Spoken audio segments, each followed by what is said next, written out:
She only had $1,200 for her son's elementary school fee. The billionaire CEO watching from the next table in the loan office is the man who abandoned them. Ren Harlow? His voice cut through the quiet murmur of the loan office, causing every head to turn. She froze, the stack of carefully prepared documents clutched tightly against her chest, her other hand gripping the envelope containing every dollar she had managed to save. $1,200, all she had to offer toward her son's future. "I think you must be mistaking me for someone else," she said without turning, her voice barely above a whisper. "No." His footsteps approached from behind. "I'd know you anywhere. It's been what, 9 years?" She finally turned, forcing herself to meet those unmistakable amber eyes, the same eyes her son had inherited. 8 years and 7 months, actually. Not that you'd have any reason to keep track. A small voice called from across the room. "Mom? Who's that man talking to you?" The color drained from Callum Westbrook's face as he stared at the boy, a miniature version of himself with the same strong jawline, the same curious tilt of the head. Recognition, shock, and something like wonder crossed his features. "Is he?" he began, his confident voice suddenly uncertain. "Yes," she cut him off. "He's your son, the one you left before he was even born. The one I'm trying to put through school with barely enough money to keep our lights on." The loan officer cleared her throat uncomfortably. "Miss Harlow, we still need a co-signer for your application." Callum's eyes never left the boy as he spoke. "I'll co-sign. I'll pay the entire amount, whatever she needs." 1. Have you ever wondered what it would feel like to come face to face with the person who abandoned you at your most vulnerable moment? To watch them realize the magnitude of what they left behind? What would you do if the person who once broke your heart suddenly held the key to your child's future in their hands? This is the story of Ren Harlow, a hardworking single mother who has sacrificed everything to give her son Theo the opportunities she never had. And of Callum Westbrook, the billionaire CEO who walked away from them both when ambition called louder than love. Now, fate has brought them together in the most unexpected of places, a community loan office where Ren's pride and Callum's past are about to collide in ways neither could have imagined. Join me, Mr. Wentworth, as we explore what happens when second chances arrive disguised as impossible choices. If you've ever had to decide between your pride and your child's future, or wondered if true redemption is possible after devastating betrayal, this story will resonate deep within your heart. Don't forget to like and subscribe to Lux Love Chronicles for more stories that remind us of the complicated beauty of human relationships. The Community Financial Services office was housed in a weathered brick building that had seen better days. Inside, the fluorescent lighting buzzed faintly overhead, casting an unflattering glow on the worn carpet and dated furniture. Ren Harlow had arrived 15 minutes early for her appointment, dressed in her nicest blouse, the one she saved for parent-teacher conferences and job interviews. Her dark hair was pulled back in a neat bun, a few determined strands escaping to frame her face. She sat with perfect posture, projecting a confidence she didn't feel as she mentally rehearsed her pitch to the loan officer once again. "Just breathe," she whispered to herself, thumbing through her meticulously prepared documents one last time. Pay stubs from her day job at the pharmacy and her weekend waitressing position. Bank statements showing her modest savings. The letter from Oak Ridge Elementary confirming Theo's acceptance and partial scholarship. Her flawless credit report, the one thing she protected religiously even during the hardest times. Across the room, her son Theo sat cross-legged on a worn chair, his nose buried in an advanced mathematics book far beyond his 8 years. His brow furrowed in concentration as he worked through complex problems in the small notebook balanced on his knee. "Theo, honey," she called softly. "You can use the restroom if you need to. My appointment isn't for another 10 minutes. He looked up, his amber eyes, so like his father's, brightening. "Can I? I've been holding it, but I didn't want to miss anything." "Go ahead. I'll be right here." As Theo darted toward the hallway restroom, the office door opened. Ren's attention was drawn to the man who entered, tall, impeccably dressed in a suit that probably cost more than her monthly rent. He moved with the easy confidence of someone unaccustomed to rejection, accompanied by a slim woman in a tailored business suit who carried a leather portfolio and walked 2 steps behind him. Something about his profile triggered a distant memory, but Ren quickly dismissed it. This community loan office served many parts of the city. Coincidences happened. She returned her attention to her paperwork, mentally calculating for the 100th time how she could stretch her budget to accommodate the loan payments if she was approved. The man settled at a table on the far side of the room. his back partially to her as he spoke quietly with his associate. Ren couldn't help noticing how the loan officers suddenly seemed more alert, their postures straightening as they glanced repeatedly in his direction. "Miss Harlow?" A woman with a clipboard called her name.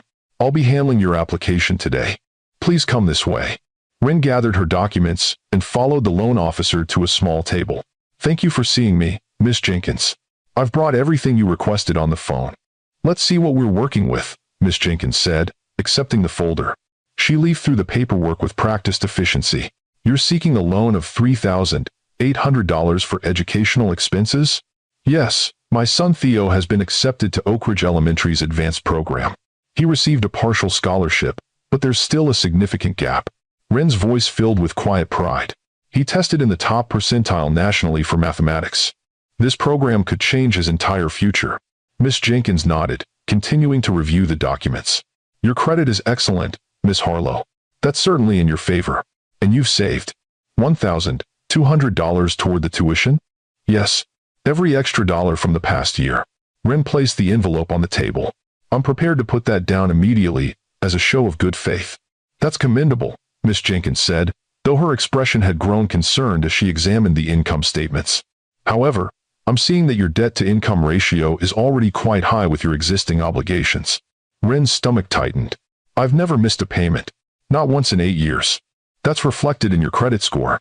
The loan officer acknowledged. "But we need to consider your ability to take on additional debt. The committee would feel more comfortable with a cosigner on this loan." "A cosigner?" Ren's carefully maintained composure cracked slightly. "I don't. There isn't anyone who could." Her voice trailed off as she sensed someone approaching their table. She glanced up to see the well-dressed man from across the room standing nearby, his attention apparently caught by their conversation. For the first time, she saw his face clearly. The world seemed to stop. Those eyes, that jawline, the small scar near his right eyebrow from a childhood accident he'd once described to her. Older, more polished, but unmistakably him. Callum Westbrook. The man who had walked out of her life when she was 6 weeks pregnant, leaving nothing but a brief note and an envelope of cash. She must have made some small sound of shock, because Miss Jenkins looked at her with concern. "Miss Harlow? Are you all right?" Before she could respond, Callum had turned fully toward her, his own expression shifting from casual interest to stunned recognition. "Ren?" His voice cut through the quiet murmur of the loan office, causing every head to turn. She froze, the stack of carefully prepared documents clutched tightly against her chest. "I think you must be mistaking me for someone else," she said without turning, her voice barely above a whisper. "No." His footsteps approached from behind. "I'd know you anywhere. It's been what? 9 years?" She finally turned, forcing herself to meet those unmistakable amber eyes, the same eyes her son had inherited. 8 years and 7 months, actually. Not that you'd have any reason to keep track. A small voice called from across the room. "Mom? Who's that man talking to you?" Theo had returned from the restroom, his book clutched to his chest as he observed the tension between his mother and the stranger. The color drained from Callum's face as he stared at the boy, a miniature version of himself with the same strong jawline, the same curious tilt of the head.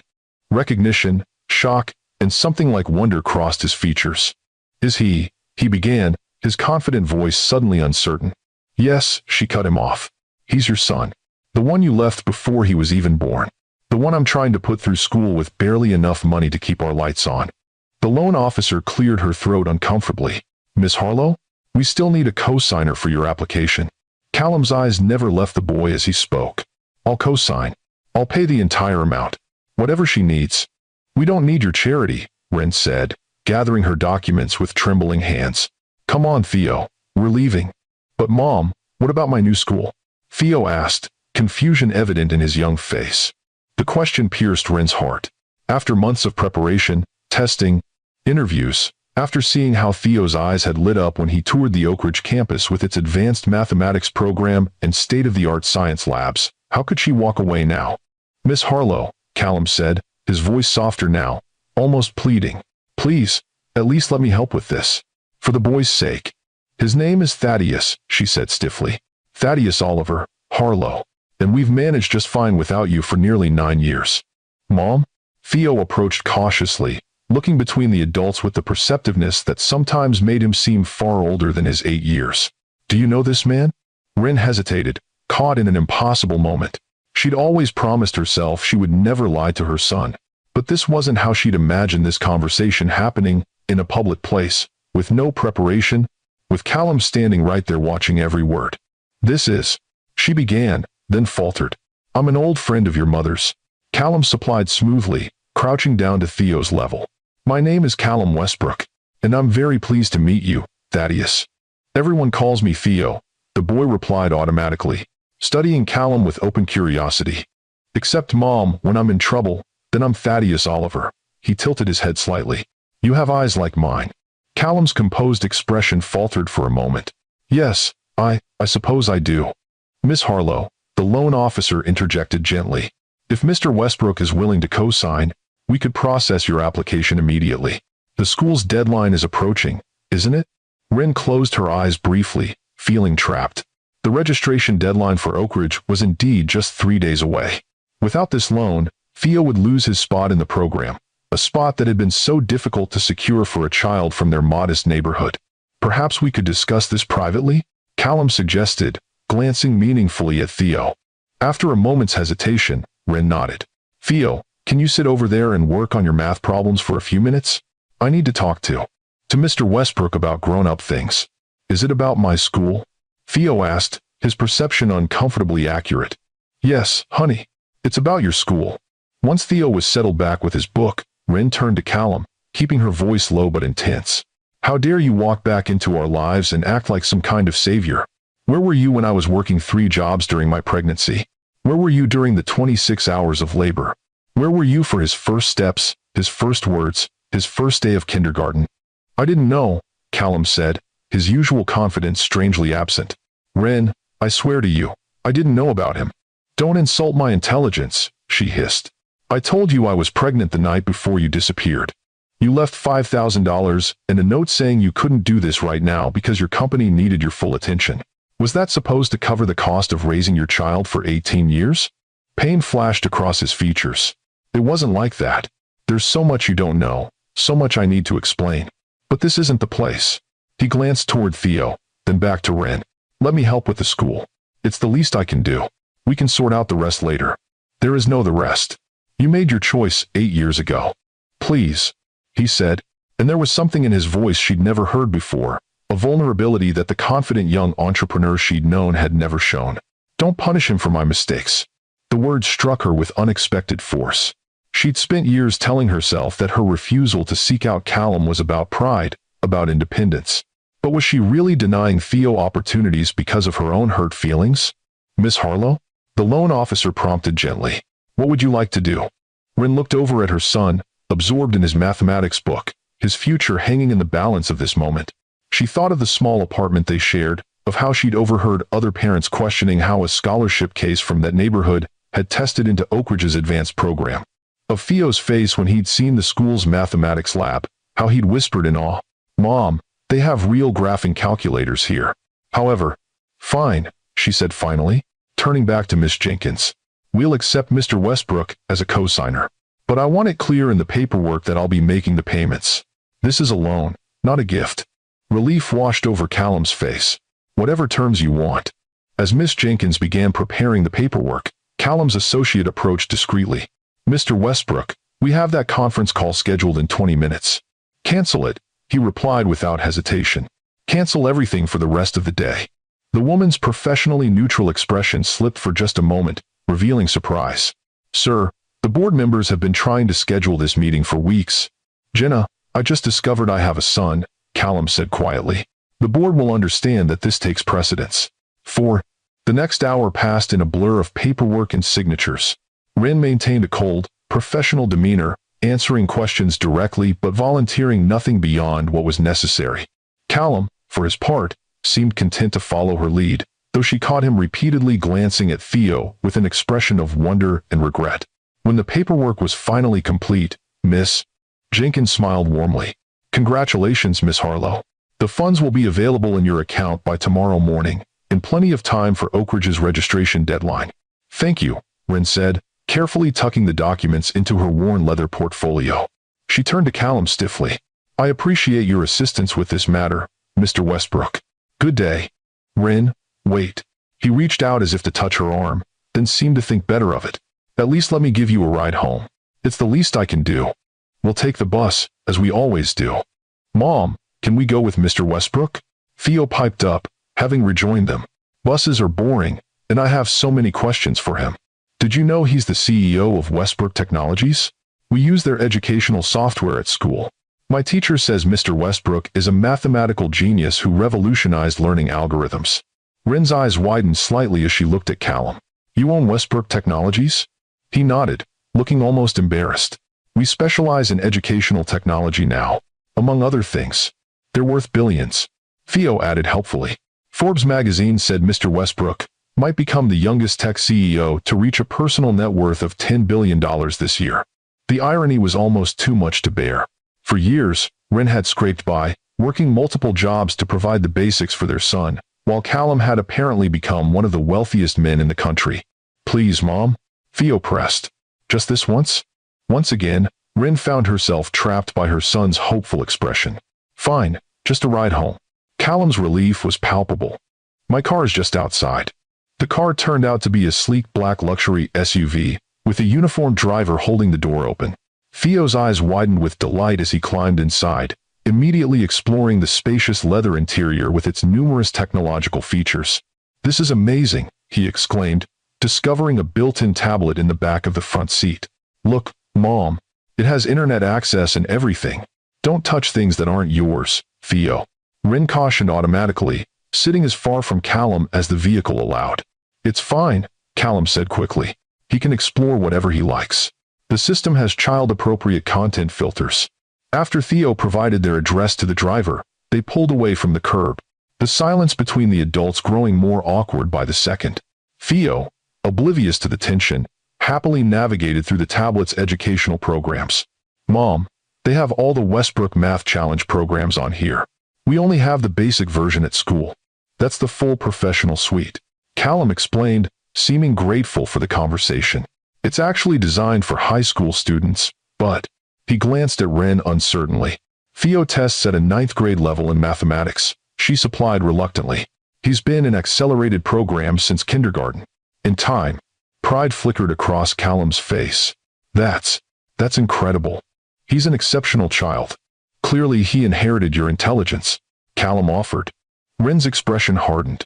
Along with your ability to walk into a room and immediately command attention, apparently. The barb hit its mark. Callum winced slightly before turning his attention to Theo. What's your favorite area of mathematics, Theo? Number theory. The boy replied without hesitation, eyes still on the tablet. Especially prime numbers and cryptography. Did you know that RSA encryption is based on the practical difficulty of factoring the product of two large prime numbers? Callum's eyebrows rose in genuine surprise. I did know that, but I didn't learn it until college. Theo reads extensively. Ren explained, unable to keep the pride from her voice despite her determination to remain cold. The public library has been our second home since he was old enough to understand books. I'm impressed, Callum said sincerely. Truly impressed. The driver turned onto a street of modest apartment buildings, slowing as they approached the address Theo had provided. Ren felt a flush of embarrassment as she compared their surroundings to the obvious luxury Callum now inhabited. Their building wasn't in a bad neighborhood, exactly, but the peeling paint and chain-link fence surrounding the small play area spoke volumes about the economic disparity between her world and his. This is us, she said, gathering her portfolio as the car stopped. Thank you for the ride, Mr. Westbrook. Callum, please, he said quietly. After everything, I think we're past formalities. Theo unbuckled his seatbelt eagerly. Will you come up and see my room, Mr. Westbrook? I have a whole shelf of math books and a solar system mobile I built myself. The innocent invitation hung in the air, as Ren struggled for an appropriate response.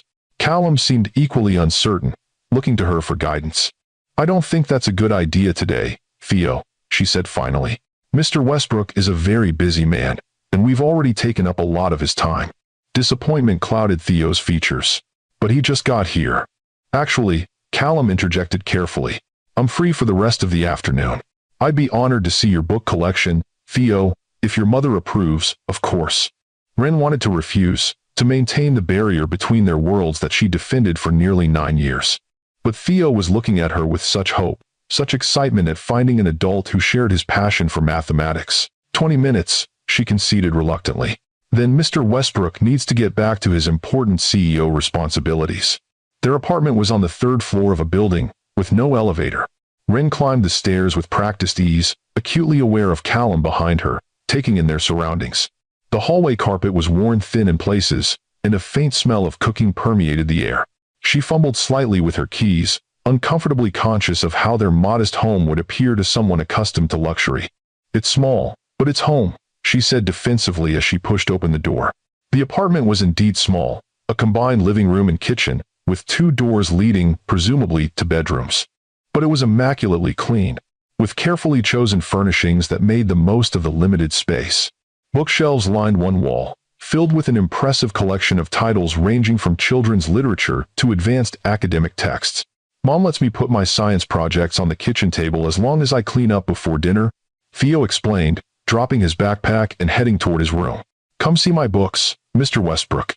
As Theo disappeared through one of the doors, Callum stood awkwardly in the center of the living room, his tall frame and expensive suit looking out of place among the second-hand furniture. "You've made a lovely home," he said, and to his credit, there was no condescension in his voice, only a genuine appreciation for what she'd built. "It serves our needs," Ren replied, setting her portfolio on the counter that separated the kitchen from the living area. "Theo doesn't know he's supposed to want more." "Ren, don't," she cut him off sharply. "Don't you dare stand in the home. I've worked 3 jobs to maintain and try to explain why you weren't here to help build it." Before he could respond, Theo called from his bedroom. "Mr. Westbrook, come see my prime number posters." Callum hesitated, looking at Ren with an expression that might have been regret, might have been something else entirely. Then he moved toward Theo's room, ducking his head slightly to pass through the doorway. Ren remained in the kitchen, gripping the counter edge until her knuckles whitened. She could hear Theo's excited voice explaining his various projects and books, with Callum's deeper tones responding with appropriate enthusiasm. The domestic scene was so close to what she'd once dreamed of, yet twisted by the years of absence and struggle between then and now. After a few minutes, she forced herself to follow them. Theo's room was small but carefully organized, with a twin bed pushed against one wall to make space for a desk covered in books and papers. The walls were decorated with posters of the solar system, famous mathematicians, and hand-drawn charts of prime number sequences. "And this is my favorite," Theo was saying, pointing to a well-worn book on his shelf. "A Brief History of Time. I've read it 3 times, but I still don't understand all the physics parts." "That's impressive," Callum said, and Ren could hear the genuine amazement in his voice. "I didn't tackle Stephen Hawking until college. Thanks for watching. Mom helps me with the hard words, but she says some concepts are just too advanced for me yet." Theo looked up at Callum hopefully. "Maybe you could explain some of it sometime, since you know about advanced math and science?" The innocent request caused visible emotion to cross Callum's features. He glanced at Ren, standing in the doorway, before responding carefully. "I'd like that, Theo, if it's okay with your mom." Theo turned to Ren with pleading eyes. "Can he? Mom? Please? None of my teachers can explain quantum physics properly." Ren felt the walls she'd built around their lives, beginning to crack under the weight of her son's enthusiasm. "We'll see, Theo. Mr. Westbrook is very busy with his company." "I can make time," Callum said quietly. For him, I can make all the time in the world." The moment was interrupted by Ren's phone ringing. She glanced at the screen and sighed. "I need to take this. It's the pharmacy about my shift tomorrow." 14. As she stepped into the living room to answer the call, she heard Theo continuing to show Callum his collection of science awards and certificates. The conversation with her supervisor was brief but concerning. They needed her to cover an extra shift tomorrow, which meant rearranging her childcare plans for Theo. When she returned to the bedroom, she found Callum examining a framed photograph on Theo's desk, one of the few pictures she had of herself during pregnancy, taken by a friend at a community baby shower. Her expression must have shown her discomfort because Callum quickly set the frame down. "I should probably go," he said, sensing her mood. "I've imposed on your time enough today. Will you come back?" Theo asked, disappointment evident in his voice. Callum looked to Ren, clearly unwilling to make promises without her approval. The silent question in his eyes asked for far more than permission for another visit. It asked for a crack in the wall she'd built, a chance to explain, a possibility of something neither of them had dared name. "Mr. Westbrook has helped us with your school tuition, Theo," she said carefully. "I'm sure he'll want to hear how you're doing there sometimes." "Not It wasn't quite permission, but it wasn't an outright refusal either. Callum seemed to understand the delicate concession she was making. "I'd like that very much," he told Theo. "Maybe we could even visit the Westbrook Technologies Research Lab sometime. We have some mathematical modeling projects that might interest you." Theo's eyes widened with excitement. "Really? Could we, Mom?" "We'll discuss it later," Ren said, though not unkindly. "Mr. Westbrook needs to leave now." As they walked Callum to the door, Theo surprised everyone by suddenly throwing his arms around the man's waist in a quick hug. "Thank you for helping with my school, Mr. Westbrook. I promise I'll get all A's to show it was a good investment." Callum froze momentarily, clearly overwhelmed by the unexpected physical contact with the son he'd just discovered. Then, gently, he placed a hand on Theo's shoulder. "I have no doubt you will, Theo. But you don't need to earn this. Education is your right, not a privilege you have to justify." The word struck Ren unexpectedly. How many times had she told herself the exact opposite? That nothing came without strings. That everything had to be earned through sacrifice and hard work? At the door, Callum paused, retrieving a business card from his wallet. "My personal number," he said, offering it to Ren. "Not my office, not my assistant. Directly to me. Anytime, day or night, if you or Theo need anything." She accepted the card reluctantly. "We've managed this long without your help." "I know you have," he said, and the admiration in his voice seemed genuine. "But you shouldn't have had to. And I'd like the chance to explain why I wasn't there. The real reason. Not what you've believed all these years." "Mom, can Mr. Westbrook come for dinner sometime?" Theo asked, oblivious to the undercurrents between the adults. "I want to show him my new theorem about prime number patterns." Ren hesitated, torn between her instinct to protect their carefully constructed life and the undeniable light in her son's eyes at finding someone who understood his passion for mathematics. "Perhaps," she said finally. "We'll see how things go with school first."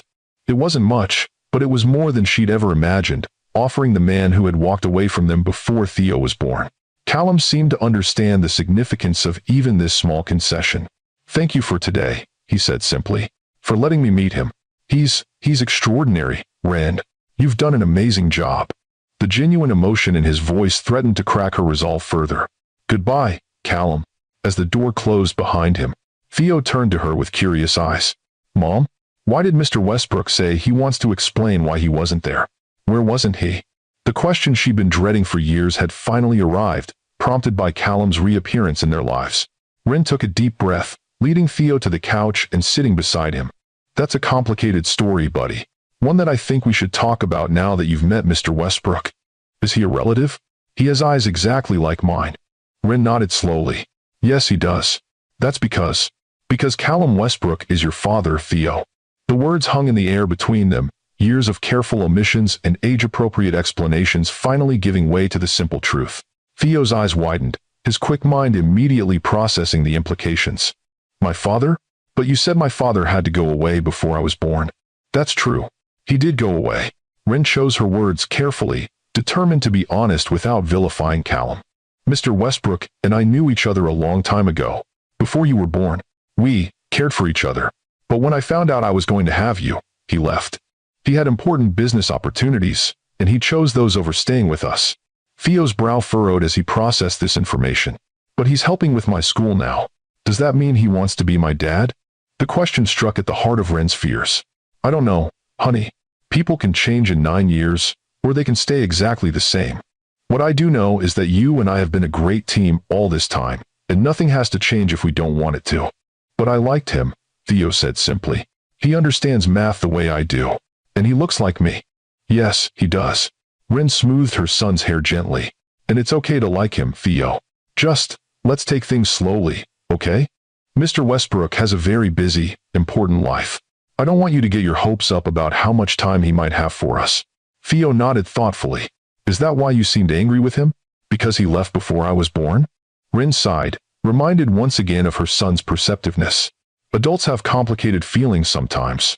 I was hurt when your father left, and yes, a little angry too. But that's between him and me. It doesn't have to affect how you get to know him now." "But you'll try not to be angry with him?" Theo asked, his expression serious. "So, we can all talk about math and science together sometimes?" The simple request, so reasonable from her child's perspective, asked for more forgiveness than Ren knew how to offer. But looking at Theo's hopeful face, At the features that so clearly mirrored Callum's, she found herself nodding reluctantly. "I'll try, buddy. That's all I can promise right now." After Theo had gone to bed that night, full of excited chatter about both his new school and his newfound father, Ren sat alone at the kitchen table, Callum's business card placed before her. The embossed text caught the light: Callum Westbrook, founder and CEO, Westbrook Technologies, followed by a private phone number. 9 years ago, she would have given anything for this contact information, for some way to reach him after he disappeared. Now, she wasn't sure she wanted the complications his reappearance would bring to their carefully structured lives. Yet, she couldn't deny the light in Theo's eyes when he talked with Callum about mathematics, or the genuine wonder in Callum's expression as he discovered his brilliant son. Whatever had happened between them in the past, Theo deserved the chance to know his father, assuming Callum was truly interested in being part of his life, not just assuaging his guilt with financial support. Her phone vibrated with a text message from an unknown number. "I meant what I said today. I want to explain what really happened 9 years ago. There's so much you don't know. When you're ready to hear it, I'll be waiting. No pressure, no timeline. Your terms, entirely. Callum." Rin set the phone down without responding, torn between curiosity about what possible explanation could justify his abandonment and fear that whatever story he offered might undermine the narrative she'd constructed to survive these difficult years. One thing was certain: Callum Westbrook had walked back into their lives as suddenly as he'd walked out, and nothing would be the same again. The question now was whether his return would heal old wounds or create entirely new ones. The following morning brought a flurry of activity as Rin prepared for Theo's registration at Oak Ridge Elementary. The loan funds had indeed been deposited overnight, giving her a strange feeling to see more money in her account than she'd ever had at one time. The amount was still modest by most standards, but to her, it represented a door opening for Theo that she'd feared might remain forever closed. "Do I look okay?" Theo asked. Emerging from his room in his nicest clothes, khaki pants and a button-down shirt they'd found at a thrift store but looked nearly new. "I want to make a good impression on my new teachers." "You look very handsome," Ren assured him, feeling a surge of pride mixed with anxiety. Oak Ridge served primarily wealthy families. Theo would be one of the few scholarship students, and she worried about how he might be treated. "Remember, it's your brilliant mind that earned you this spot. Don't let anyone make you feel like you don't belong there." "I know, Mom." Theo adjusted his collar with the seriousness of someone much older. "Intelligence isn't determined by economic status or social class. That's what you always say." She smiled, once again struck by how much her son absorbed and processed. "That's right. Now let's get going. We don't want to be late." The bus ride to Oak Ridge took nearly 45 minutes, requiring a transfer downtown. As they approached the school's impressive campus with its manicured lawns and modern architecture, Rin felt the familiar tightness in her chest, the sensation of entering a world where she was an outsider, where her worth was questioned before she even spoke. They were directed to the administration building, where other families were already gathered for registration. Rin couldn't help noticing the designer clothes, the casual displays of wealth, mothers with expensive handbags, fathers checking luxury watches. She straightened her shoulders, reminding herself that Theo had earned his place here through merit, not privilege. "Miss Harlow?" A friendly administrative assistant approached them. "We have your paperwork ready. If you'll just come this way." As they followed her to a small office, Ren was surprised to see the school's principal waiting for them. Dr. Eleanor Blackwell was a distinguished-looking woman in her 50s, known for her innovative approach to education and selective admission standards. "Miss Harlow, Thaddeus, welcome to Oak Ridge," Dr. Blackwell greeted them warmly. "We're thrilled to have you joining our advanced mathematics program this year." "Thank you, ma'am," Theo replied politely. "I'm very excited about the opportunity." "As well you should be. Your test scores were quite impressive." Dr. Blackwell smiled at him before turning to Ren. "Miss Harlow, I wanted to personally inform you that Thaddeus has been awarded the Westbrook Technologies Merit Scholarship, which covers his tuition in full for the remainder of his elementary education." Ren blinked in surprise. "I'm sorry, what?" "We were already awarded a partial scholarship, and I've arranged financing for the remainder." "Yes, this is an additional scholarship, established just yesterday. It's based entirely on academic merit, awarded to our top incoming mathematics student each year." Dr. Blackwell's expression was professional but pleased. The endowment was quite generous. In addition to tuition, it provides an allowance for books, supplies, and educational travel opportunities. Rin's mind raced. This was clearly Callum's doing, some behind-the-scenes arrangement made after their meeting yesterday. Her initial reaction was indignation at his presumption, but she hesitated to reject something that would so clearly benefit Theo. That's unexpected, she managed finally. We're very grateful for the opportunity, of course. Westbrook Technologies has become one of our most valued educational partners, Dr. Blackwell continued. In fact, Mr. Westbrook himself mentioned that he has a personal interest in Thaddeus's education. He spoke quite highly of his mathematical aptitude. Theo beamed at this information. I met Mr. Westbrook yesterday. He's a family friend. Ren interrupted quickly, not ready for Theo's paternity to become public knowledge. He's been very supportive of Theo's education. Dr. Blackwell nodded, accepting this explanation without question. Well, his support has created extraordinary opportunities for deserving students like Thaddeus. Now, shall we complete the registration paperwork? The next hour passed in a blur of forms, orientation information, and a campus tour. Theo was fitted for his school uniform and introduced to several teachers, his excitement growing with each new experience. Ren moved through it all in a state of conflicted emotion. Gratitude for the opportunities being offered to her son, resentment at Callum's high-handed intervention, and anxiety about what his continued presence in their lives might mean. As they finally left the campus, Theo clutching a folder of information and chattering excitedly about the mathematics lab he'd be allowed to use, Ren's phone vibrated with another text from Callum. I hope the registration went smoothly. The scholarship is in Theo's name, based entirely on his merit. No strings, no public connection to me unless you're comfortable with that. Just wanted him to have every opportunity without you worrying about finances. Let me know when divided by if you're ready to talk. Ren stared at the message, unsure how to respond. The gesture was thoughtful, giving Theo opportunities while respecting her privacy and pride. Yet, it also represented exactly what she'd feared, that Callum would use his wealth and influence to insinuate himself into their lives in ways she couldn't reasonably reject without hurting Theo. Mom, can we tell Dad about the scholarship? Theo asked as they waited for the bus, the word Dad still sounding strange and new on his lips. I bet he'd be really proud. The simple question confirmed her fears. Already, after just one meeting, Theo was incorporating Callum into his concept of family, creating expectations that Ren wasn't sure Callum would fulfill in the long term. We'll see, buddy, she said carefully. Let's get home first and celebrate just the two of us. How about ice cream for dessert tonight? As the bus arrived, she cast one last glance at Oak Ridge's impressive campus, a world of privilege and opportunity that had been closed to them just yesterday, now opened by the very man whose absence had defined their lives for nearly 9 years. Whether she was ready or not, Callum Westbrook had re-entered their orbit, and the gravity of his presence was already shifting the course of their carefully planned future. If you're captivated by this story of unexpected reunion and the complex emotions that arise when pride collides with practical necessity, please like this video and subscribe to Lux Love Chronicles with Mr. Wentworth. In the next part, we'll discover what really happened 9 years ago, when Callum left Ren pregnant and alone, whether true redemption is possible after such profound betrayal, and if Theo's newfound relationship with his father will heal old wounds or create entirely new ones. Sometimes, the hardest choice a parent can make is setting aside their own hurt feelings for their child's future, but is forgiveness truly possible when the past has shaped your entire life? The following days passed in a whirlwind as Ren and Theo prepared for his first day at Oak Ridge Elementary.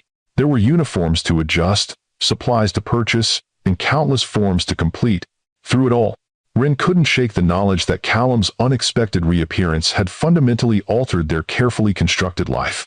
The scholarship had removed their financial burden, but had created an emotional one she wasn't sure how to navigate. Mom, do you think Dad will want to see my first day of school?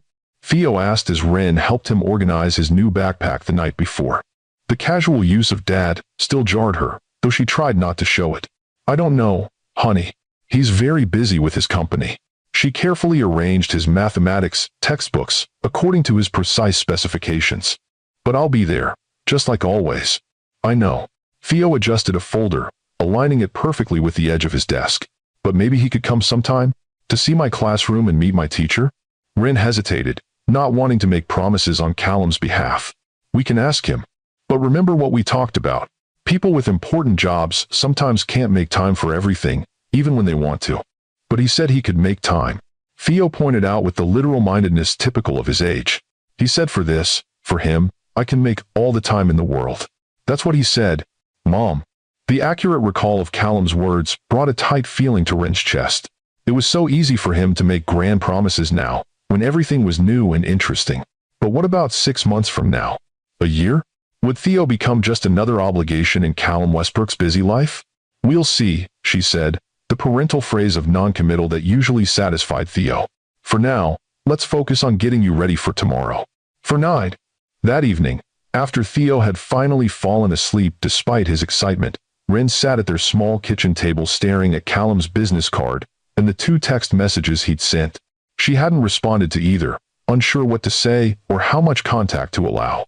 The practical part of her recognized that completely shutting Callum out would hurt Theo, who had already formed an attachment to the father he'd just discovered. But the protective part, the part that had spent nearly 9 years building walls around their little family, feared what might happen if she let those walls come down.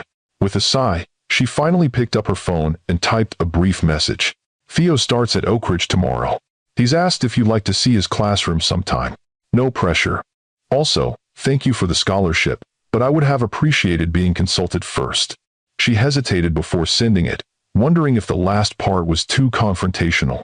But transparency had always been her policy with Theo. Perhaps it should be with Callum as well. She pressed send. The response came almost immediately, suggesting he'd been waiting for her contact. I would be honored to see his classroom. Tomorrow? Or is that too soon? And you're right about the scholarship. I should have discussed it with you first. I'm sorry. Old habits of making unilateral decisions. Still learning. The swift apology surprised her. The Callum she'd known 9 years ago had been confident to the point of arrogance, rarely admitting fault. This humility seemed new, though she remained skeptical. Tomorrow is too soon. Let him settle in first. Maybe next week. She paused, then added, and I need to understand what happened 9 years ago before we go any further with this.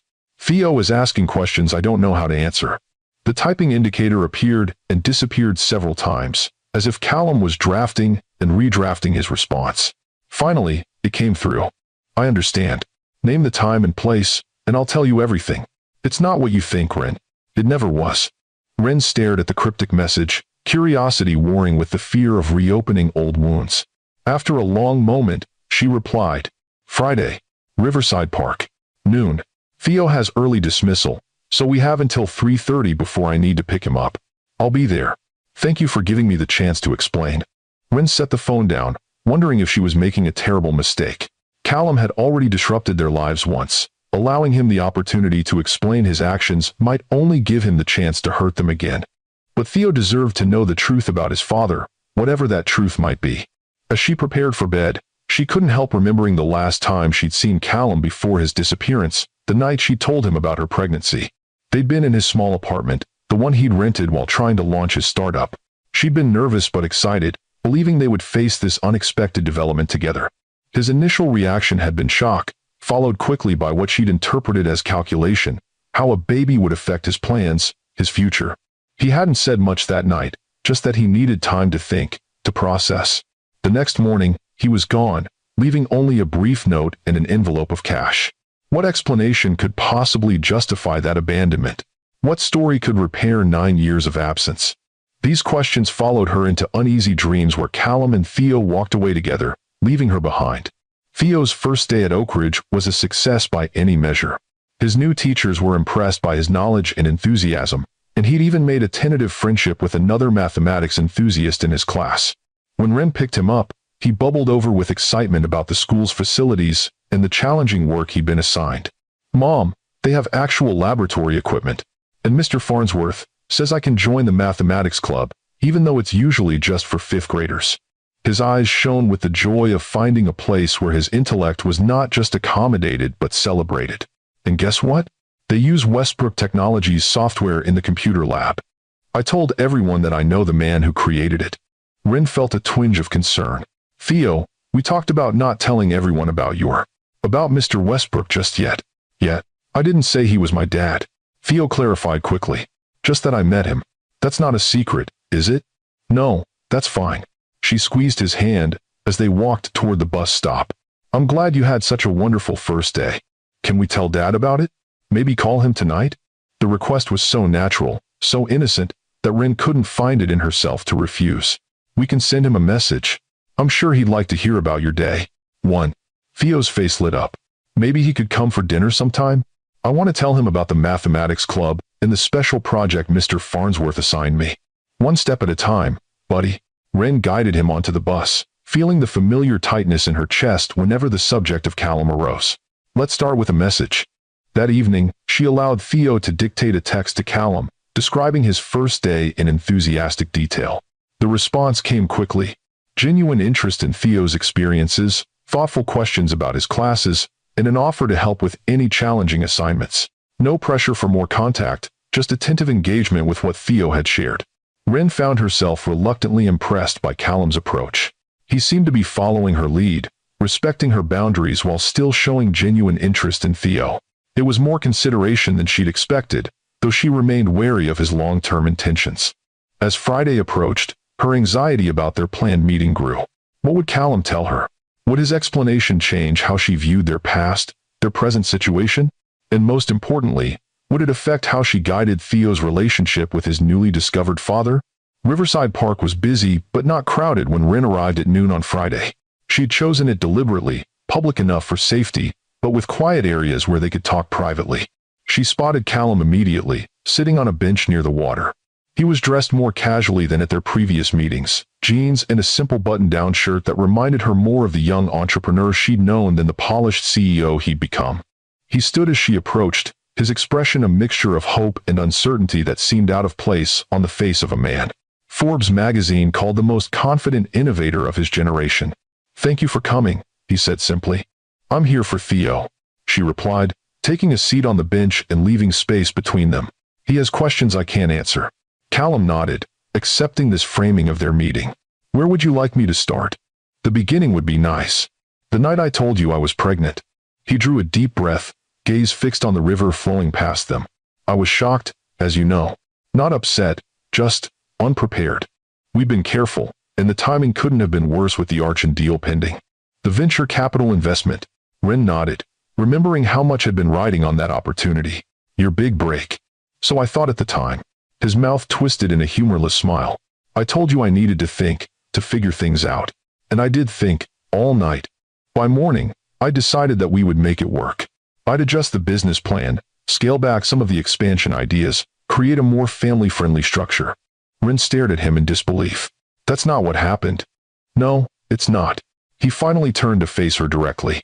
"I went to meet with Julian Archon early that morning. He'd requested a 7 a.m. meeting, which should have been my first warning sign.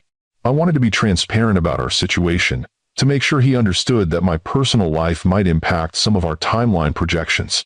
And he didn't take it well," Ren guessed, remembering the cutthroat reputation of Archon Investments. "That's an understatement." Callum's expression darkened. He made it very clear that Archon Investments wasn't interested in backing distracted founders with family obligations.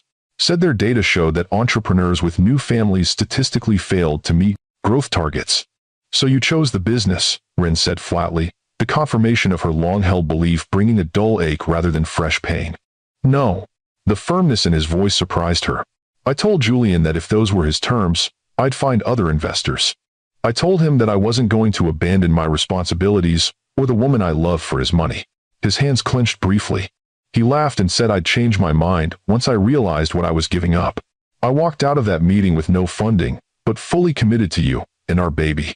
Ren frowned, this version of events completely contradicting what had happened next. "Then why did you disappear? Why the note and the cash?" "Because Julian Archon wasn't done with me." Callum's voice had taken on an edge she'd never heard before.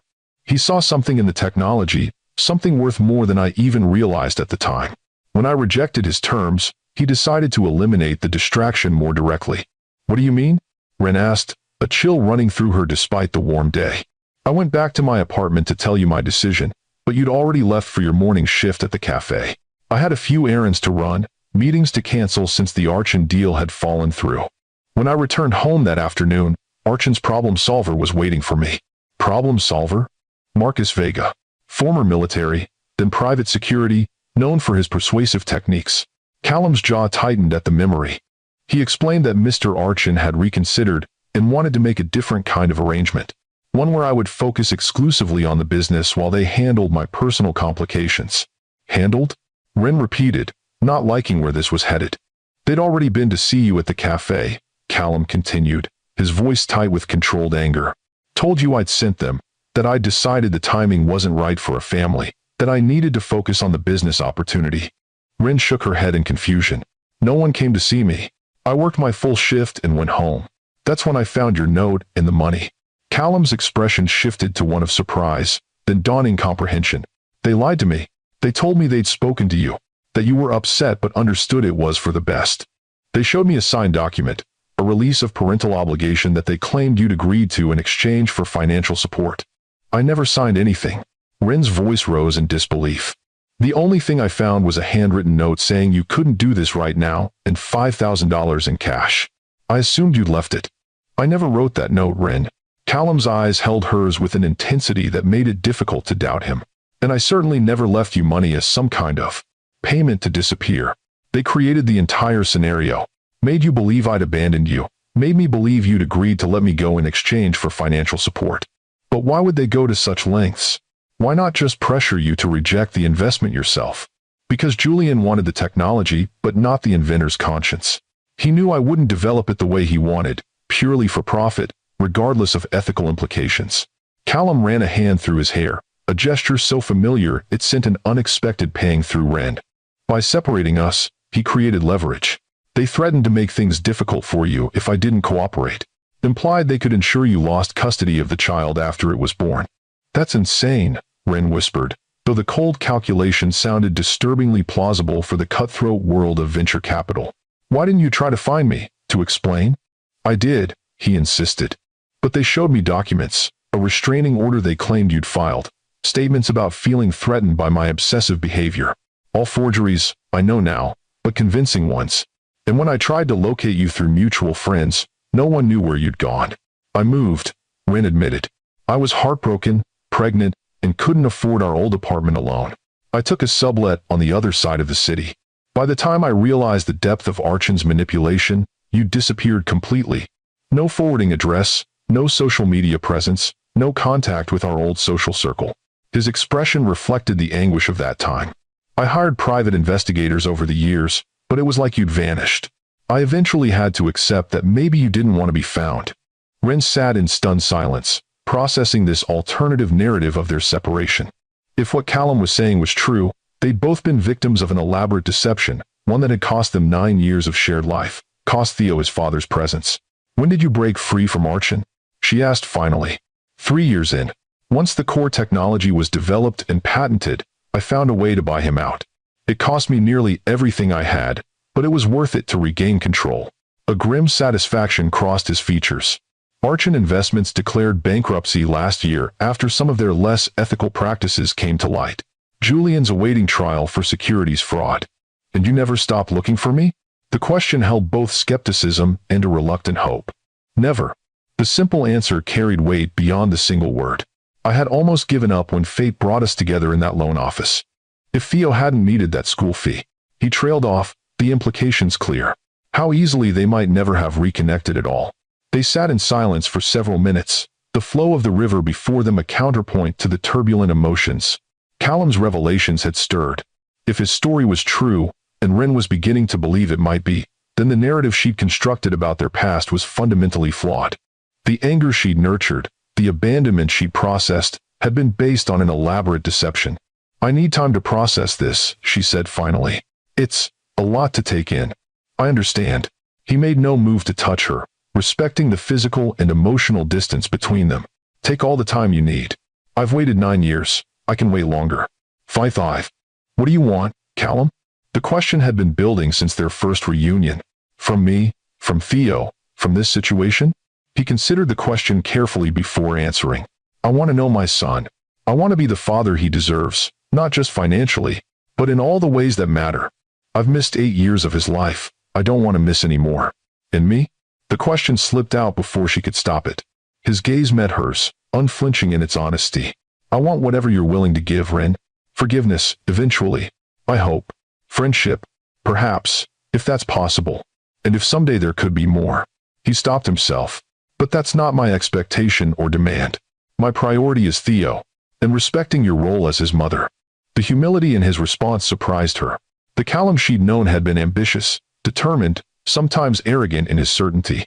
This more measured, patient man seemed transformed by his experiences, or perhaps by the reality of fatherhood, suddenly thrust upon him. "Theo wants to see you," she said after a moment. "He wants you to come for dinner, to hear about his school." "I've been cautious about encouraging too much contact too quickly. Because you were protecting him from the man who abandoned you both," Callum finished, no judgment in his tone. "That was the right thing to do, based on what you believed. But I hope you'll give me the chance to prove I'm not that man, that I never was." Rin nodded slowly, decision forming. "Dinner then. Tomorrow evening at our apartment. Nothing fancy, just a chance for Theo to share his first week of school with you." 1. The smile that transformed Callum's face held such genuine joy that Rin felt an unexpected warmth in response. "Thank you. What time? What can I bring?" 6 o'clock. "And just yourself." Theo doesn't need expensive gifts or grand gestures. He needs consistency, reliability. "I understand." Callum stood as Rin did, clearly recognizing that their conversation was concluding. "Rin, regardless of where we go from here, thank you for raising such an extraordinary child. Everything good in him comes from you." "Not everything," she admitted, surprising herself with the concession. "His mathematical mind is all you. And that intensity when he's focused on a problem, that's pure Callum Westbrook." A look of wonder crossed his features at this acknowledgement of his contribution to their son's character. "I'll see you tomorrow, then." As Rin walked away, her mind whirled with the implications of Callum's story. If he was telling the truth, and his evident emotion suggested he was, then the villain in their story wasn't Callum at all, but a manipulative investor who had seen their relationship as an inconvenient obstacle to profit.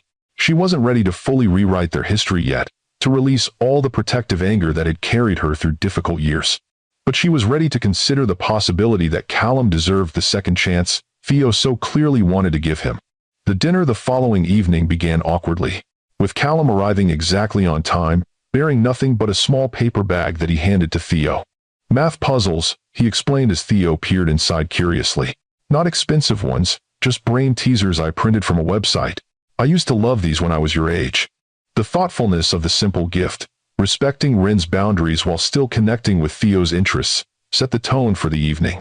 Theo dominated the conversation, enthusiastically describing his first week at Oak Ridge, while Callum listened with genuine interest, asking perceptive questions that revealed his own passion for education. "Mr. Farnsworth says, I can work on an independent project about prime number patterns," Theo explained between bites of the simple pasta dinner Rin had prepared. "I'm trying to develop an algorithm that predicts distribution clusters." "That's graduate-level mathematics," Callum noted, impressed. "Have you looked at the Riemann hypothesis as a framework?" Theo's eyes lit up.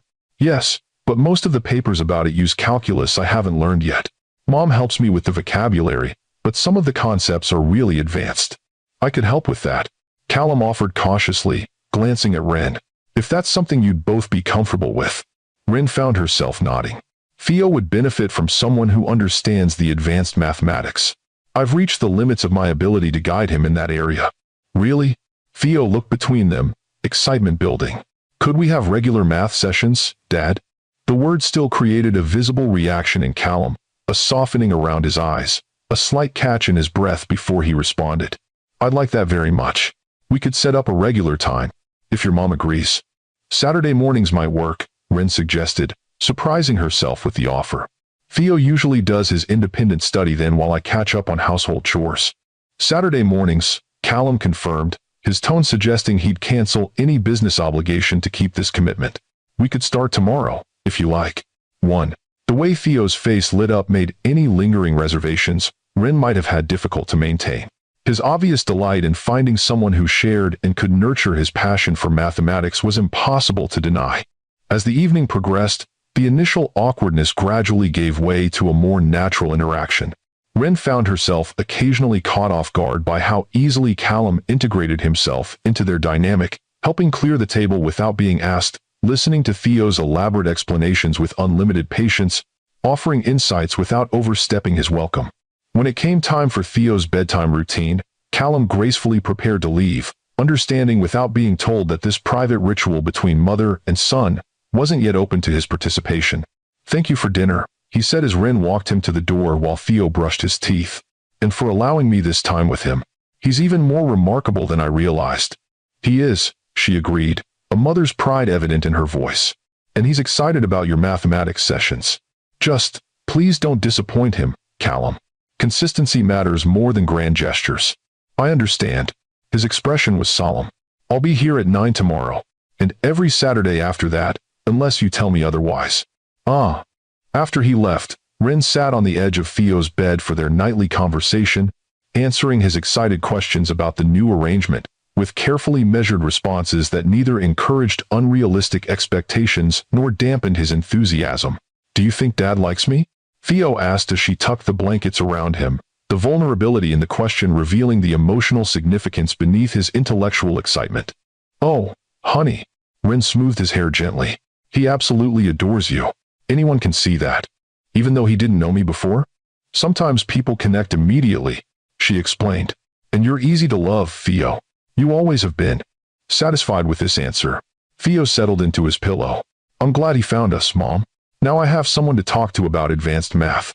The simple statement, free from judgment or accusation, nevertheless highlighted what Rin had long known, that despite her best efforts, there were areas where she couldn't meet all of Theo's needs. Having Callum in their lives might fill gaps she'd been unable to address alone.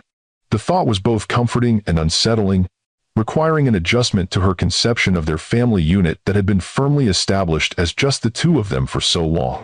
True to his word, Callum arrived at precisely 9 o'clock the next morning, carrying a leather satchel containing mathematical reference materials and problem sets he'd prepared specifically for Theo's level. What followed was a 3-hour session of such intense focus and mutual enthusiasm that Rin, observing occasionally from the kitchen, felt almost like an intruder in her own home. Father and son bent over complex equations, speaking a language of numbers and theories that was beyond her comprehension, but clearly formed a powerful bond between them. Callum never talked down to Theo, never simplified unnecessarily, but instead guided him through difficult concepts with the perfect balance of challenge and support. He's a natural teacher, Rin thought with surprise, watching Callum patiently explain a particularly complex theorem. The corporate titan, who commanded global technology markets, had disappeared, replaced by a father wholly invested in nurturing his son's intellect. When the session finally ended, only because Rin reminded them it was lunchtime, Theo was glowing with intellectual satisfaction. Dad says I'm thinking at a high school level already, he informed her proudly. And he's going to bring some special software next time that will help me visualize the algorithms I'm developing. That sounds wonderful. Rin smiled, noting the easy way Theo had already incorporated Dad into his vocabulary. Why don't you wash up for lunch while I talk to your father for a minute? Once Theo had disappeared into the bathroom, she turned to Callum. Thank you for that. I've never seen him so engaged, even at school. He's extraordinary, Callum said, the wonder in his voice entirely genuine. His intuitive understanding of mathematical principles. It's not just advanced, it's innovative. He approaches problems from angles I've never considered. He needs that kind of intellectual stimulation. Rin acknowledged. Something I've tried to provide, but... She shrugged slightly. Math was never my strong suit. You've done an amazing job nurturing his mind, Callum countered. His analytical thinking, his articulation of complex ideas, that comes from excellent parenting, not just natural ability. The compliment, offered without flattery or agenda, touched Rin unexpectedly. Would you like to stay for lunch? Nothing fancy. Just sandwiches. Another that. I'd love to, Callum replied. His expression suggesting this simple invitation meant more than the elaborate business lunches that presumably filled his usual schedule. The meal that followed continued the increasingly comfortable dynamic of the previous evening, Theo dominating the conversation with his excitement about mathematical concepts, Callum engaging thoughtfully, Rin observing the developing bond between father and son with cautious optimism. When it came time for Callum to leave, Theo's disappointment was evident. Can't you stay longer? We could work on the distribution algorithm some more. Thanks. Not today, Callum replied gently. I have some work I need to complete, but I'll be back next Saturday, just as we planned. And perhaps, he glanced at Rin, seeking permission before continuing. Perhaps I could come to your mathematics club presentation on Thursday? Your mom mentioned you'll be demonstrating your theorem. Can he, Mom? Theo turned to Rin with eager eyes. Mr. Farnsworth said parents are welcome. Put on the spot. Rin found herself nodding. If he can fit it into his schedule, of course he can come. I'll be there, Callum promised. Just send me the details, time, location, Anything I should know? 5. After he left, Theo returned to his mathematics problems with renewed vigor, already planning what he would show his father the following week. Ren watched him work, mixed emotions swirling through her. Callum's natural connection with Theo was undeniable, his positive influence on their son's development already evident after just a few interactions. Yet she couldn't help worrying about the future, about Theo's growing attachment to a father who had entered his life so suddenly, about how their modest lifestyle would compare to the luxury Callum could offer, about her own role in this expanding family dynamic. These concerns lingered through the following days, as Theo continued to thrive at Oakridge, his excitement building toward Thursday's mathematics club presentation. When the day arrived, Ren left work early to ensure she'd arrive on time, only to find Callum already waiting outside the classroom, looking slightly out of place among the other parents in his understated, but clearly expensive casual wear.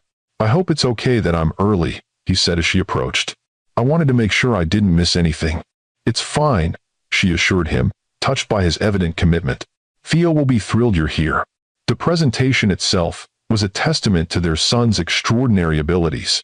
Standing before a group of older students and their parents, Theo confidently explained his algorithm for predicting prime number distributions, fielding complex questions with ease and demonstrating practical applications that impressed even the mathematics teacher.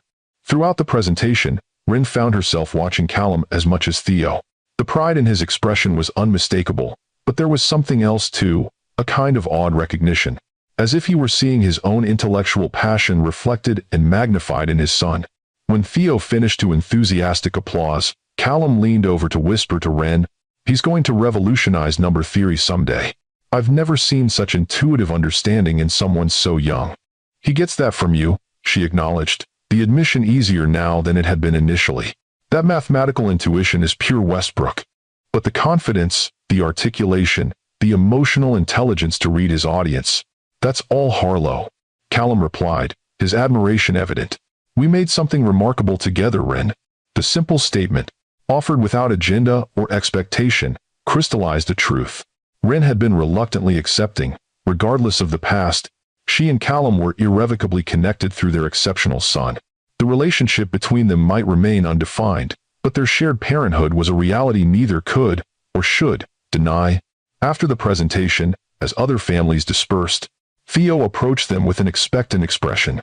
"Can we go get ice cream to celebrate? All three of us?" The request, so normal, so traditional, created a moment of silent communication between Ren and Callum. This was Theo's vision of family taking shape, his desire for both parents in his life manifesting in these small, shared experiences. "I think that sounds like an excellent celebration," Ren agreed, making the decision to embrace rather than resist this evolving dynamic. The ice cream shop near Oakridge was clearly accustomed to serving the school's affluent families, with artisanal flavors and prices to match. Ren felt a momentary anxiety about the cost, then reminded herself that her own income was stable, that she didn't need to count pennies quite so carefully now that Theo's tuition was covered. "Order whatever you like," she told Theo, determined not to let financial considerations dampen his achievement. "Actually," Callum interjected carefully, "I'd like to treat you both, if that's okay," to celebrate Theo's presentation. In the past, Ren might have reflexively rejected the offer, seeing it as charity or an attempt to flex financial superiority. But the genuine desire to celebrate their son's accomplishment in Callum's expression made such a reaction seem petty. "Thank you," she said simply. "That would be nice." The relief in Callum's face suggested he'd expected resistance, making her acceptance all the more meaningful. As they settled at a small table with their elaborate desserts, Theo happily dominated the conversation, expanding on aspects of his presentation and sharing his ideas for future research. "Mr. Farnsworth says I might be able to submit my algorithm to the regional mathematics competition next semester," he explained between bites of triple chocolate fudge. "Dad, would you help me refine it? There are some calculus elements I need to incorporate." "Of course," Callum agreed immediately. "We can work on it during our Saturday sessions. And Mom can help with the presentation materials," Theo continued, naturally including both parents in his plans. "She's really good at making complicated things easy to understand." "She always was," Callum agreed, a hint of shared history in his smile as he glanced at Ren. "Your mother could explain my technical concepts better than I could, even to venture capitalists who'd been in the industry for decades." The acknowledgement of her contributions to his early career, something the younger Callum had sometimes taken for granted, caught Ren by surprise. That was a lifetime ago. Not so long, he countered gently, though it feels that way sometimes. The moment of connection was interrupted by Theo's excited greeting of a classmate who had entered the shop with his parents. As he bounded over to discuss some school matter, Ren and Callum were left in a rare moment of privacy.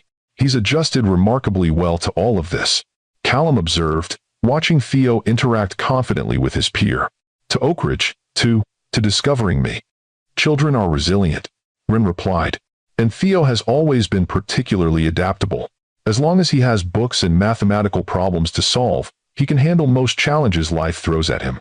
Like his mother, Callum noted with admiration. Your resilience was always one of your most remarkable qualities. It wasn't a choice, she said simply.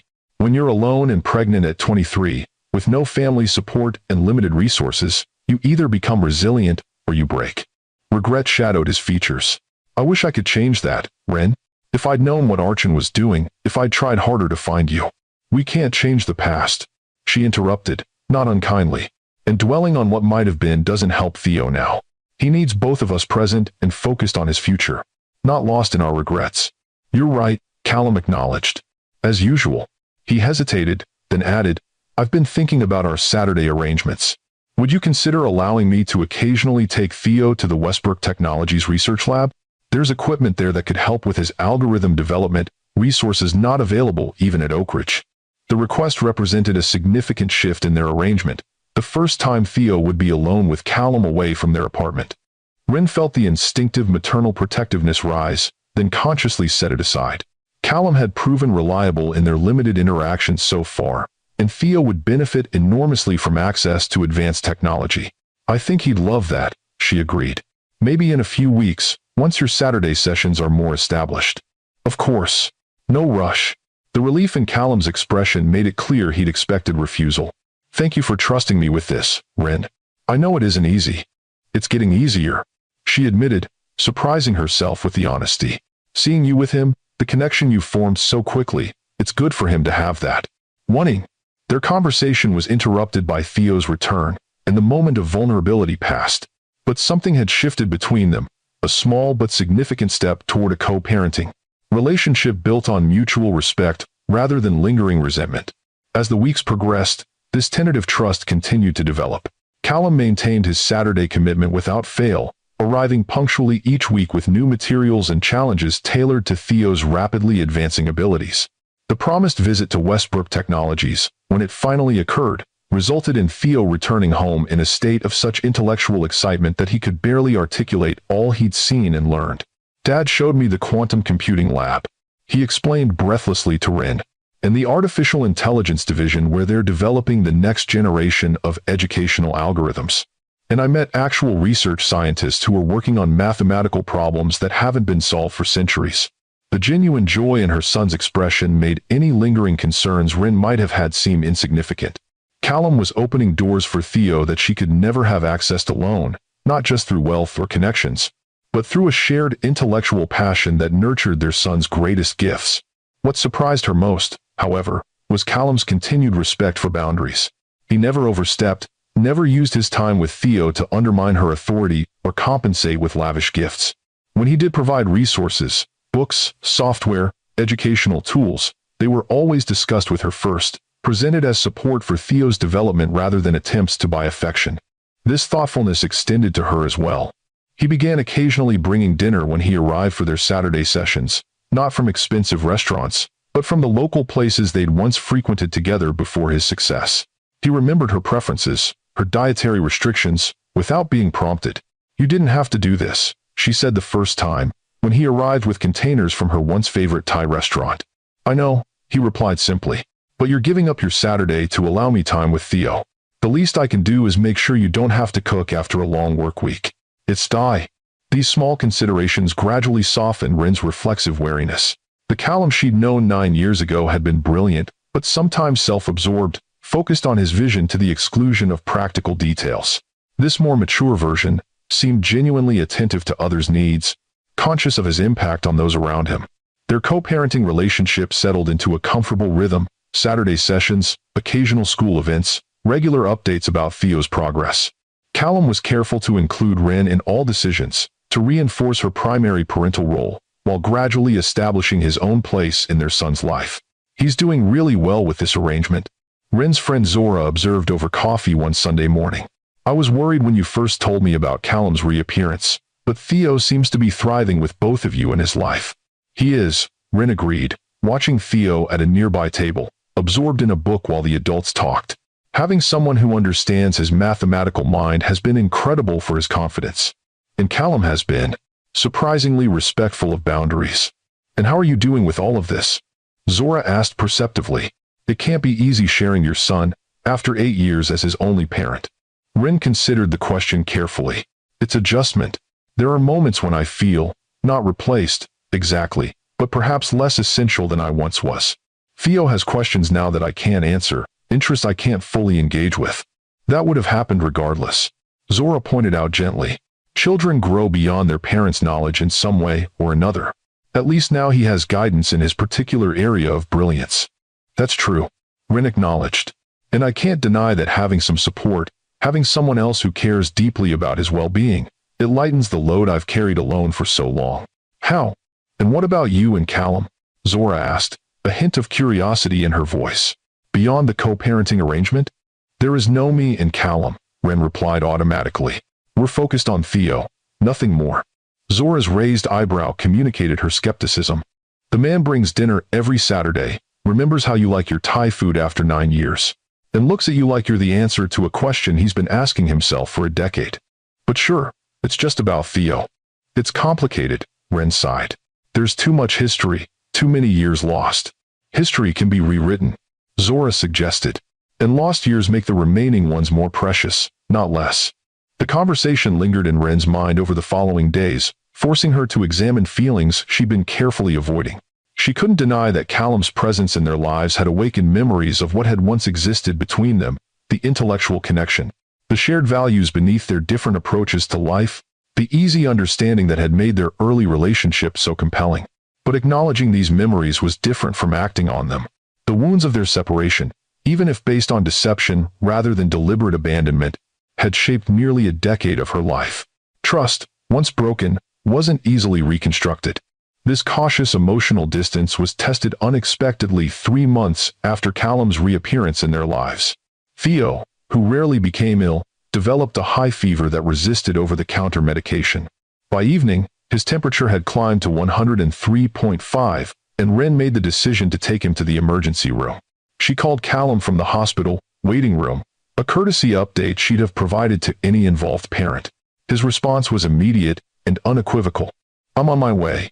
20 minutes. True to his word, he arrived in precisely 20 minutes, concern evident in his expression as he found them in the pediatric examination area where Theo had been taken. How is he? He asked Ren quietly, his attention immediately focused on their son, who lay listlessly on the examination bed. They're running tests, she explained, exhaustion and worry making her voice tight. The doctor suspects influenza, but they want to rule out other possibilities given his high fever. Callum nodded, moving to Theo's bedside. Hey, mathematician, he said gently. Not feeling so great, huh? Theo managed a weak smile. My head hurts. And I'm really cold, but Mom says I'm actually too hot. That's how fevers work, Callum explained, sitting carefully on the edge of the bed. Your body's internal thermostat gets confused, but the doctors here will help sort it out. His calm, matter-of-fact approach seemed to reassure Theo, who relaxed slightly against his pillows. When the doctor returned with a treatment plan, confirmed influenza that would require monitoring and medication, Callum asked clear, informed questions that complemented Ren's more emotional concerns. We'd like to keep him overnight for observation, the doctor explained. His fever is quite high, and we want to make sure the antiviral medication begins working effectively. Of course, Ren agreed immediately. I'll stay with him. We both will, Callum added, looking to Ren for confirmation. If that's okay?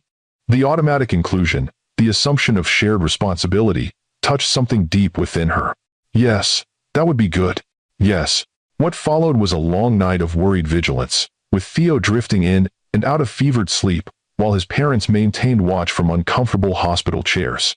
Around 2 a.m., with Theo finally resting more peacefully as the medication began to take effect, Rin found herself fighting her own exhaustion. Try to sleep for a bit, Callum suggested quietly. I'll wake you if anything changes. I'm fine, she insisted, though her heavy eyelids betrayed her. Rin. His voice was gentle but firm. You've been working all day and then dealing with this. Rest? I've got this watch. The simple assurance, I've got this watch, hit her with unexpected force. For 8 years, she'd been the only one standing guard over Theo's well-being, the sole protector against whatever threats might arise. Having someone to share that vigil, someone as invested in their son's health as she was, released a tension she hadn't fully recognized was there. Wake me in an hour, she conceded, settling more comfortably in her chair. 2 hours, he countered. At least. She must have been more exhausted than she realized, because when she next opened her eyes, early morning light was filtering through the hospital blinds. Theo was awake, his color noticeably improved, talking quietly with Callum who sat on the edge of the bed showing him something on a tablet. You were supposed to wake me, she said, straightening in her chair. You needed the rest, Callum replied unapologetically. And Theo and I were fine. His fever broke around 4. I feel much better, Mom. Theo confirmed.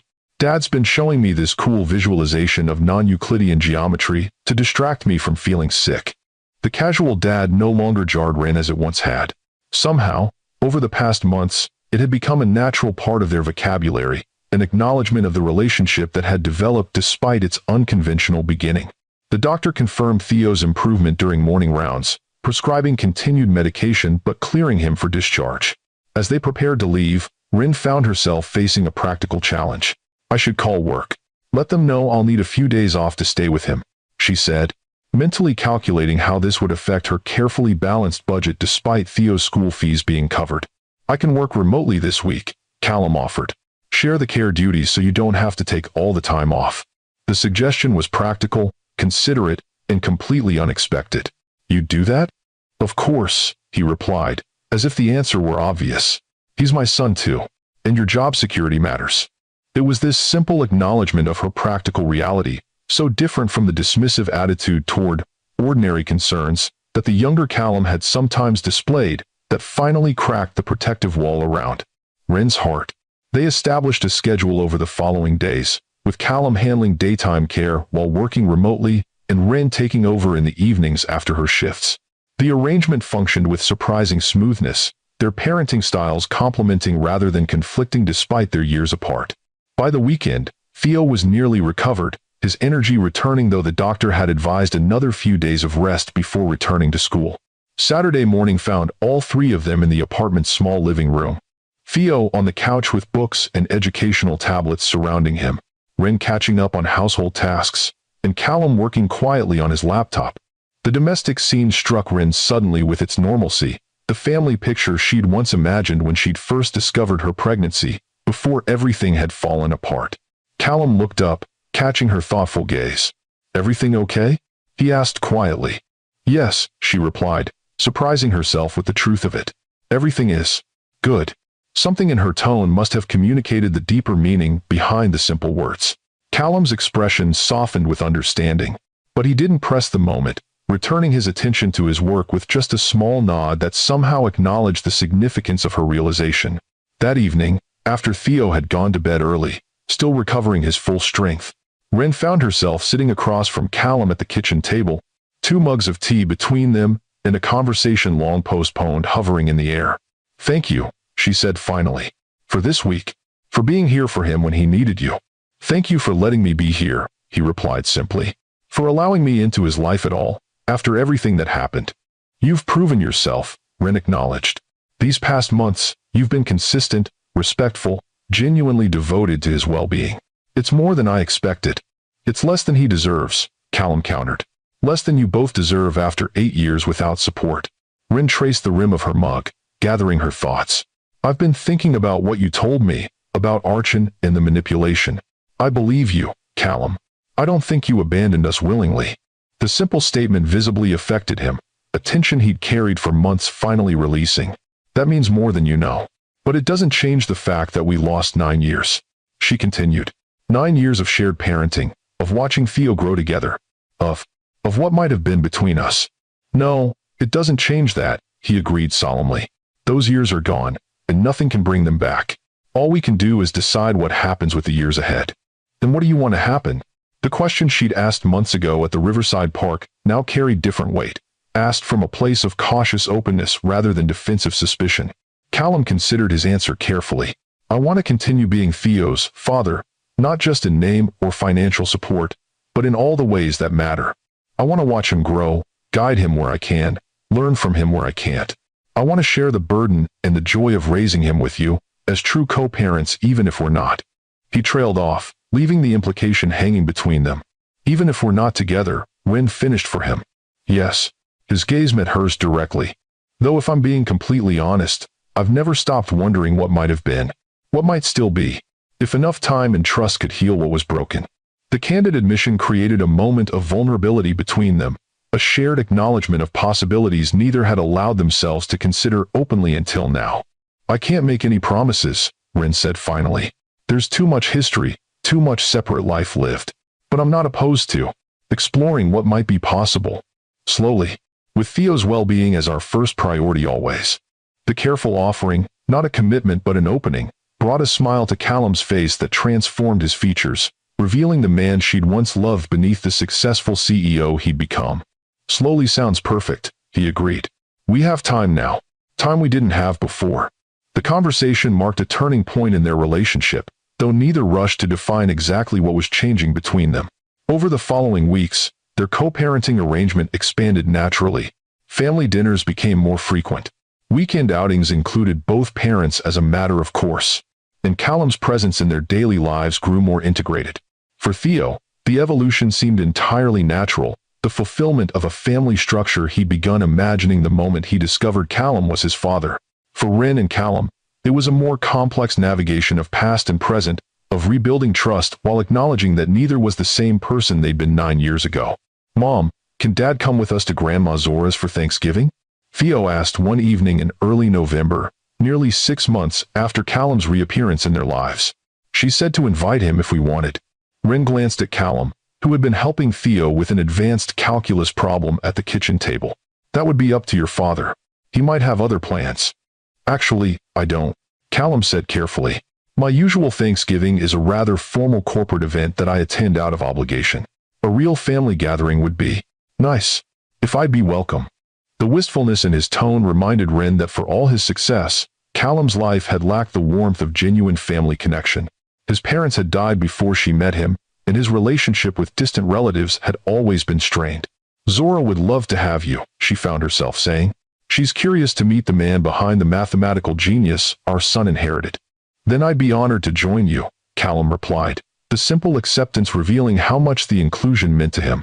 Thanksgiving at Zora's modest home was unlike anything Callum had experienced in years, a casual, laughter-filled gathering, where his wealth and status meant nothing compared to his willingness to help in the kitchen and his genuine interest in Zora's family stories. Ren watched with quiet amazement as the billionaire CEO cheerfully washed dishes alongside Zora's teenage nephews, discussing their interest in computer science with the same engaged attention he gave to corporate board members. "He fits better than I expected," Zora observed, joining Ren in the living room where they could observe Callum playing an elaborate board game with Theo and the other children. No airs, no awkwardness, just genuine engagement. "He's always been good with people when he chooses to be," Ren replied. "The corporate persona is partly a necessary mask." "And is that all that's developing between you two?" Zora asked perceptively. "Co-parenting and rediscovered friendship?" Ren sighed, knowing her friend wouldn't be satisfied with evasion. "It's complicated. There are feelings there, there always were. But we're different people now, with different lives." "Different doesn't mean incompatible," Zora pointed out.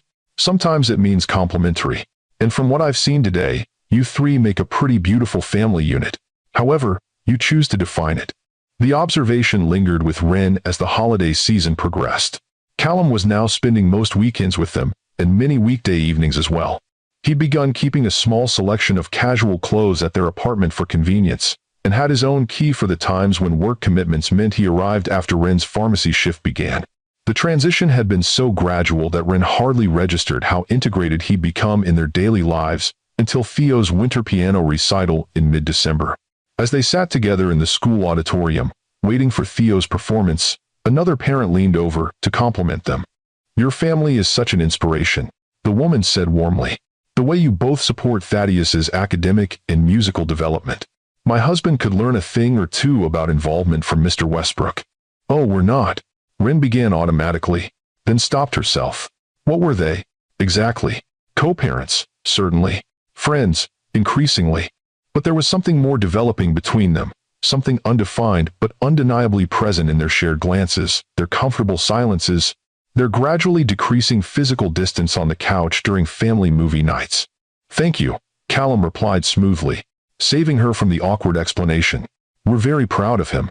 Later that evening, after Theo had gone to bed still glowing from his successful performance, Rin found herself alone with Callum in the living room, the parents' comment lingering between them. I'm sorry if that was awkward, Callum said, perceptive as always to her unspoken thoughts. I should have corrected her assumption. It's fine, Rin assured him. It's a natural conclusion given how often you're here now. Too often? He asked carefully.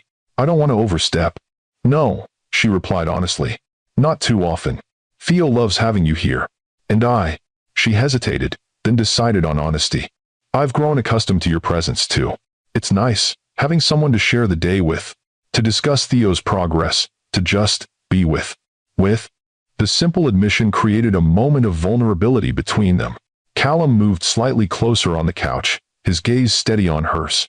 Rin, he began quietly. These past months have meant everything to me. Getting to know Theo, becoming part of his life, it's a gift I never thought I'd have. But reconnecting with you, seeing the amazing woman you've become, that's been unexpected in the best possible way. We're different people now, she reminded him, though without the defensive edge such statements had once carried. We can't go back to who we were before. I don't want to go back, he replied simply. I want to go forward. With you, with Theo, building something new that honors who we are now, not who we were then. The sincerity in his voice, the patient certainty in his expression, broke through the last of Ren's carefully maintained defenses. This wasn't the impulsive young entrepreneur making grand promises he might not keep. This was a man who had proven his commitment through consistent action over months of rebuilding trust. I'd like that, she admitted softly, to build something new, together. The smile that transformed his features held such joy that Rin couldn't help responding in kind. Slowly, giving her every opportunity to pull away, Callum reached for her hand, his fingers intertwining with hers in a gesture that held both familiarity and discovery. We'll take it at whatever pace feels right, he assured her. No pressure, no expectations beyond what develops naturally between us. Theo will have opinions, Rin warned, though her smile took any concern from the words. Very specific, mathematically calculated opinions. 1. I'd expect nothing less, Callum laughed. Though I suspect he's been running his own calculations on us for months now. The observation was likely accurate. Theo's perceptiveness rarely missed interpersonal dynamics, especially those involving his parents. When Rin tentatively explained the evolving relationship to him the following day, his response was matter of fact. I know, Mom. Dad looks at you the way Mr. Farnsworth looks at Mrs. Farnsworth, like you're the most interesting equation he's ever tried to solve. And off. The unexpected analogy, so perfectly Theo in its mathematical framing, made both Rin and Callum laugh when she shared it later. He's not wrong, Callum admitted. You've always been the most fascinating puzzle in my life, brilliant, compassionate, stronger than anyone I've ever known. Hardly a puzzle, Rin demurred. I'm quite straightforward compared to most people in your corporate world. That's part of what I've always loved about you, he replied. The word, loved, slipping naturally into the conversation. Your authenticity, your directness. No games, no hidden agendas, just honest engagement with the world and the people in it. The genuine appreciation for qualities Rin had never considered particularly remarkable touched her deeply. In Callum's eyes, the straightforward approach to life that had helped her survive as a single mother was not just practical but admirable, something to be valued rather than changed. As Christmas approached, their relationship continued its careful evolution. They still maintained separate residences, Callum's downtown penthouse and Rin's modest apartment, but the lines between their lives blurred increasingly. Family traditions merged and expanded, with Callum joining their annual cookie baking session, and Rin helping Theo select a gift for the father he was still getting to know. What do you get the billionaire who has everything? She joked as they browsed a bookstore for possibilities. Something personal, Theo decided confidently. Dad said once that the best gifts aren't expensive, they're thoughtful. The wisdom in this statement, so different from what one might expect from a man of Callum's wealth, reflected the values he'd consistently demonstrated since re-entering their lives. Despite his resources, his gifts to Theo had always been modest and meaningful: books, educational experiences, time rather than extravagance. Christmas morning found Callum at their apartment early, joining their traditional breakfast before gift opening. The domesticity of the scene, Callum flipping pancakes while Ren prepared fruit and Theo set the table, felt both new and somehow timeless, as if they were creating memories to compensate for the years missed. When the time came for presents, Theo insisted his father open his gift first. The carefully wrapped package revealed a handmade book, Mathematical Theorems I developed with my dad, filled with the equations and problems they'd worked on together over the past months, illustrated with Theo's drawings and annotated with his observations. Callum's reaction was everything a son could hope for, genuine emotion that made his voice rough as he examined each page with reverent attention. "This is the most valuable thing anyone has ever given me," he said finally, gathering Theo into a hug that expressed what words couldn't fully capture. His own gifts to them reflected the same thoughtful consideration. For Theo, a vintage collection of mathematical texts that had inspired Callum's own early interest in the field. For Ren, a delicate silver pendant that matched one he'd given her years ago, before their separation, that she'd had to sell during a particularly difficult financial period. "How did you remember?" she asked, touching the necklace with wonder. "I remember everything about us," he replied simply. "The good and the bad. It's all part of our story." The day passed in a gentle haze of family togetherness, culminating in a moment Ren would later recognize as a turning point. As Theo demonstrated his new educational software in his bedroom, Callum and Ren stood in the doorway watching him, Callum's arm naturally finding its way around her waist. "Thank you," he said quietly, his voice meant only for her. "For this day, for allowing me into your lives, for the second chance I never thought I'd have." Ren leaned slightly into his embrace, the physical connection as natural as the emotional one that had been rebuilding between them. "Thank you for being someone worth giving that chance to." The months that followed brought continued evolution in their relationship, careful steps forward as they balanced their developing feelings with their shared commitment to Theo's well-being. Valentine's Day marked their first official date without Theo, a simple dinner at the restaurant where they'd first met 9 years earlier. "It hasn't changed much," Ren observed, looking around at the casual cafe that had once been the extent of their dating budget.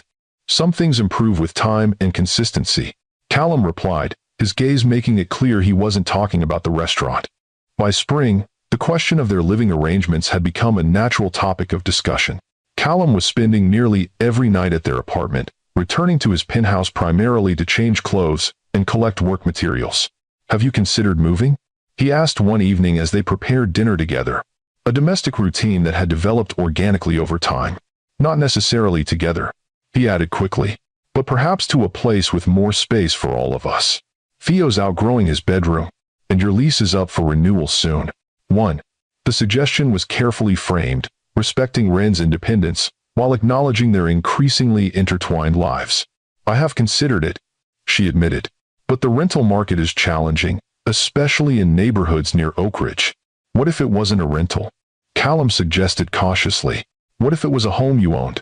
Something with enough space for Theo's projects, for your work, for our future, whatever shape that takes." The implication was clear without being presumptuous: a shared life, a permanent family structure, a commitment beyond their current careful navigation. "That's a big step," Ren said, though without rejection in her tone. "For all of us." "It is," Callum agreed, "and only if you're ready. But I want you to know that I'm committed to this, to you, to Theo, to the family we're building. Not because of obligation or making up for lost time, but because loving you both is the most natural thing I've ever done." The simple declaration, the first direct expression of love since their reunion, touched Ren deeply. The journey from wary co-parents to tentative partners had been gradual, built on consistent action rather than dramatic gestures. "I love you too," she replied, the words feeling both familiar and entirely new. "Both the man you were when we first met and the man you've become. But especially the father you are to our son." The acknowledgement created a moment of profound connection between them, a recognition of the complex path that had brought them to this point and the shared future that stretched before them. They found a house a month later, not ostentatious despite Callum's resources, but spacious enough for Theo's expanding intellectual pursuits, with a home office for Ren's pharmacy management work and a separate space for Callum's remote business operations. Most importantly, it had a feeling of permanence, of roots being established after years of transient existence. On moving day, as Theo excitedly explored his new bedroom with its adjoining study area, Callum found Ren standing in the empty living room, a thoughtful expression on her face. "Having second thoughts?" he asked gently. "No," she assured him. "Just reflecting on the journey. A year ago, I was scraping together loan applications for Theo's school fees, convinced we'd always be on our own. Now here we are. Life can change in an instant." Callum agreed, moving to stand beside her. "Sometimes for the worse, but sometimes." He took her hand, his expression reflecting the same wonder she felt at their unlikely reunion. "Sometimes the changes are more beautiful than we could have imagined." "Even after everything?" she asked. "The lost years, the separation, the struggles?" "Especially after everything," he replied with certainty. "Those experiences shaped who we are now, stronger, more appreciative of what matters, better equipped to build something lasting." From the hallway came the sound of Theo's excited voice calling them to see how he'd arranged his books in perfect mathematical order. They shared a smile of parental understanding before moving to join their son, their linked hands a symbol of the connection that had withstood time, deception, and separation to emerge more resilient than before.